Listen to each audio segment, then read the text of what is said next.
I don't know if you know, but Kirsten has a master's and a bachelor's.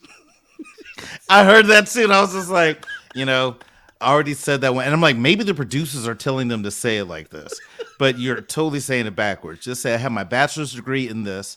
I also have my master's degree in this. Don't do it the other way around, because to me, when you do that, and this is just my bias, it doesn't make you sound as smart as you're trying to portray yourself to be. That's all I'm saying. There's something about Kirsten's speech cadence and pattern. I can't put my finger on it, and I'm not trying to imply anything anywhere. It's something about it that just throws me off, and that's all I have to say about it. But it's just some. It's Well, something. my thing is this: you can go into real estate without a degree, without a GED. You can go to real estate. I don't understand people that get all that education and then use that to go into real estate. Yeah. You could do both. So I just thought it was interesting. But I mean, kudos to her.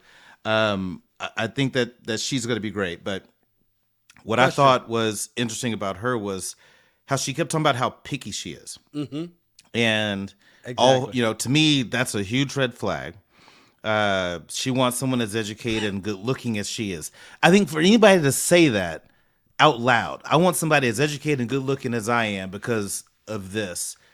That's a red flag about you when you say that to anybody. I just find that crazy. And she doesn't like dudes who are bald. Yo, what is up with these experts? This is like Gillen Merler. What is up with these experts? Somebody says they don't like bald men. You know what? We found the perfect husband for you, and he's bald. But you said you like a beard, so we got him that. Opposites attract. What's up, Miss Yes. Miss Fraser starting Yes, some Miss stuff off Fraser. already, see? Stop it. Stop it, Miss Fraser. He does. He does. Look, I will say this though. You made a point about this that they always put these couples and these individuals on these in these workout situations, and you can tell the people don't use that equipment. And when they put her on that elliptical, I was like, "Oh yeah, that's her first time on the elliptical." Well, I mean, here's the thing. I get why they're doing it. But for me, when I watch the show, if you work out regularly, awesome. But don't let me be able to look at you and tell this is not your norm. No, This is not your 7 a.m. routine every day of the week. She's in shape now. Big Booty Judy's in shape now. She's just she just doesn't work out on the elliptical. Maybe, but I just feel like that's a bit much. But when Shaq started talking about the accident that he was in, Yeah. I thought that was very enlightening about him and what he probably had overcome. Because I couldn't imagine going through something like that with your family and your siblings. That had been tough. So kudos to him. And since he couldn't play sports, he went into focus on his education. I think that's great. But still, the fact that they have a lot of ambition, which is what Pastor Cal or Pastor Troy, as I will call him throughout the rest of the season, Pastor Troy. But as Pastor Troy says, they both are ambitious. They both have that drive. Maybe that could be enough, but I still feel like she's not going to be attracted to him. Did you notice that when Shaq sat down with his friends, they had nothing to say when he said that he was getting married? I mean, that to me was almost like a red flag, right?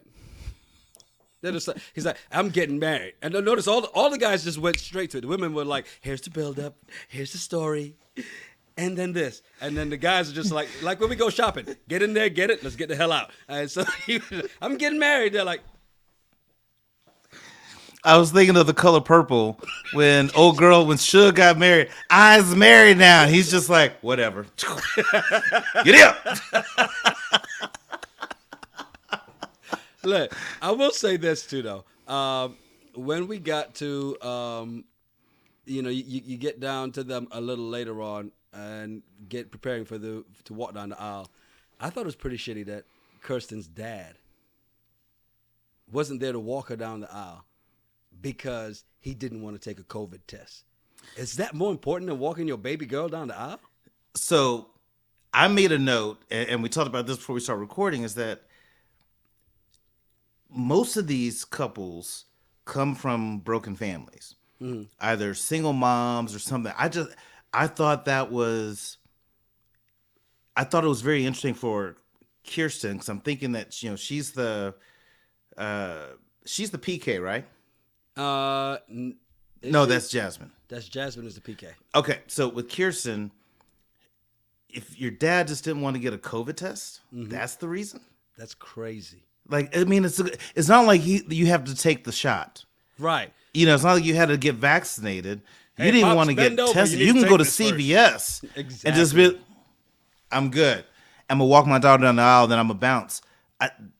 There's more to that story, I think.